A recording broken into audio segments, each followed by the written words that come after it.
స్కామ్లు అరాచక పార్టీగా భావించే ప్రజలు వైసీపీని ఇంటికి పంపారని టీడీపీ అధ్యక్షుడు శ్రీధర్ విమర్శించారు. అమరావతిపై జర్నలిస్టులు కొమ్మినేని కృష్ణంరాజు వ్యాఖ్యలు బాధాకరమన్నారు. 3 రాజధానులు అని మురిపించి చివరికి ఏ ఒక్క ప్రాంతానికి కూడా న్యాయం చేయలేదన్నారు.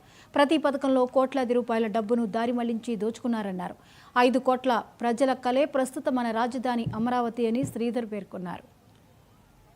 డైవర్ట్ చేయాలని ఒక ఆలోచనతోటి ఈరోజు దుష్ప్రచారానికి సాక్షి ఛానల్లో వాళ్ళు తీసుకున్న వాళ్ళ యాజమాన్యం తీసుకున్న పూర్తిగా అర్థమవుతూ ఉంది. గత 2-3 రోజులను చూస్తే యాజమాన్యం యొక్క ఆలోచనలతోటే ఈరోజు కొమ్మినేని శ్రీనివాసరావు గారు కావచ్చు, అదేవిధంగా కృష్ణరాజు గారు కావచ్చు, నేను గౌరవనీయం సంపాదిస్తున్నంటే మా సంస్కారం.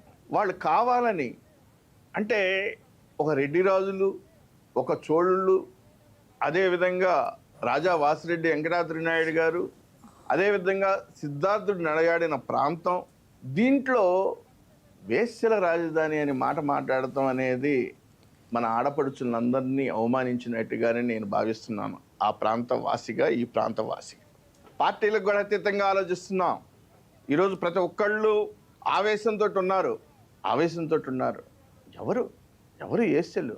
వీళ్ళందరూ వేశ్యలు. అప్పుడు నేను చెప్పిన వాళ్ళందరూ ఈరోజు మహిళా మణులు ఈరోజు ఆవేశంతో చెప్పులు తీసుకొని వెళుతున్నారు, కార్యాలయాల మీదకి వెళుతున్నారు. అంటే ఒక మాటలు చెప్పాలంటే అన్ని వివరాలు తీసుకొని చట్టం తన పని తాను చేసుకెళ్తుంది అనే ఒక ఆలోచనతో ప్రభుత్వం ఉంది.